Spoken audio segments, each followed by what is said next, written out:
What up, guys? The Bench Buddies are back with our AFC and NFC Championship predictions. Unfortunately, it's just me in this one, as Ethan's driving across the country in this bad weather that we have. So make sure he stays safe. We're gonna not let him do that one.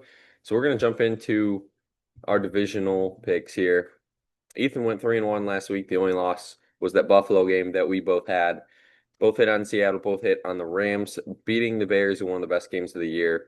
And then I took the Texans on the road in New England. It looked okay, I guess you could say, for the first half, but the second half, the Texans kept on making mistakes where the Patriots didn't, and obviously pulled away in that one. And that means I have no chance of catching Ethan anymore, as I'm 4 games back with only 3 to play. So he's won the overall season picks yet again for I think the fourth straight year. And then our locks of the week last week were absolutely atrocious. 3-9 between us two. I got the over in the San Francisco Seattle thanks to the Seattle Seahawks scoring 41 points. And then he got Smith and Jigba as well in a touchdown. And then the Bears covering +3.5, which they lost by 3. So some sweats there for us for even to win. And then everything else, it just unfortunately didn't even happen. It wasn't even close, really.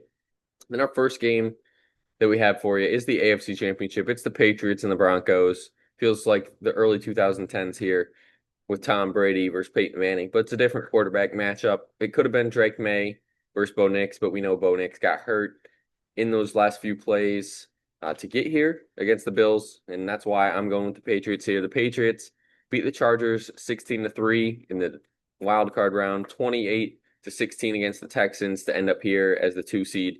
And give the Patriots credit. First year coach Mike Vrabel getting him to this spot. And the defense has been really good this year. Drake May, MVP worthy. But this one's going to come down to the run game, I think, for the Patriots. If they can run the ball well, this game could be over early. Obviously, that means Jarrett Stidham is the quarterback for the Denver Broncos. We're going to see how he does. Hasn't had to play all year and gets thrown into the AFC Championship of the biggest game, not only of his career, but a lot of these players' career so far to this point, being that the Broncos are a young team. Now, obviously, they were the 1 seed, so they did get a bye in the wild card, but they beat the Bills last week in overtime, 33-30, beat Josh Allen. And if you can beat Josh Allen in the playoffs, obviously that speaks volumes to where you think this team is going to go. So this should be a really good game, a defensive game as well. But we both have the Patriots moving on and going to the Super Bowl. And then at 6:30 on Fox, you get the Rams Seahawks. Yet again, another great matchup. It's the third time these teams have seen each other this year.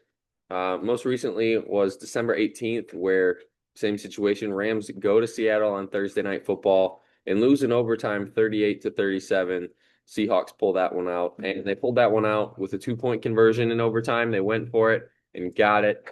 Got a huge win there. And then the Rams won at home 21-19 way back in November, in the middle of November, right before Thanksgiving. So these two teams have played very close games. That's why the line's at 2.5. But I'm going with the Rams here on the road. I just think that it's hard to bet against Stafford in this playoffs this year. You know what they've done already. They beat Carolina 34-31. They needed to rely on Stafford for that one, and they got it done. Needed to rely on Stafford in overtime to drive down the field and set him up for a game-winning field goal. Got it done, and I think he can do it again here in Seattle. Like I said, they've played each other twice. He's picked apart the defense the second time. Even though it was a loss, they still put up 37 on the so-called best defense in the league. Divisional rivalry. Obviously, you never know what can happen in these games. So I just trust Stafford and Puka and Devontae connection more than I trust Sam Darnold and his receivers, which, Sam Darnold's probably a top 5 efficient quarterback this year. So it speaks volumes to how high I am on Stafford this year. But give Seattle credit what they've done this year. Their defense has been outstanding, top 3 in the league. That's why I'm sure Ethan's picking them to limit this Rams offense. And he trusts Sam Darnold in this one more at home than he does Stafford. So it is big news, though, that Zach Charbonnet is done for the year. So it's going to be the Kenneth Walker show in this one. He's going to get all those touches. So if you're liking any betting props, I would definitely lean towards Kenneth Walker running the ball well in this one. But, it's going to be a great matchup, whoever gets there out of these two. And obviously, that's our only pick for the week for the NFC. And we have our championship locks of the week. Maybe this week we can play a little better. I'm going with the under in the New England-Denver game. I think that could be either a blowout, like 34-10 to 7 kind of win for the Patriots, or it could be a 23-20 kind of victory, and that's why I like the under there. I like Drake May over 200 plus passing yards against this Broncos defense, and Jarrett Stidham INT for that one. And then I'll take 3 from the Rams Seahawks game. It's going to be the over in that one. I mean, like I said, these two teams at least scored 40, and then the other one, they both put up 35 plus. And then I'm also taking a Puka Nacua anytime touchdown with Stafford throwing for 2 touchdowns. And then Ethan has the Patriots -3.5 at Denver. He likes them to cover. He likes the under as well in that game. And he also likes the over in the Rams Seahawks game, a Puka touchdown and the JSN touchdown. And then he takes the +2.5 for the Rams. So obviously he thinks that one's going to be a close game as he picked Seattle here. That's all we have for this week's picks. Check back in a few weeks as we'll be breaking down the Super Bowl, more in-depth analysis there for that one. But until next time, the Bench Buddies are out.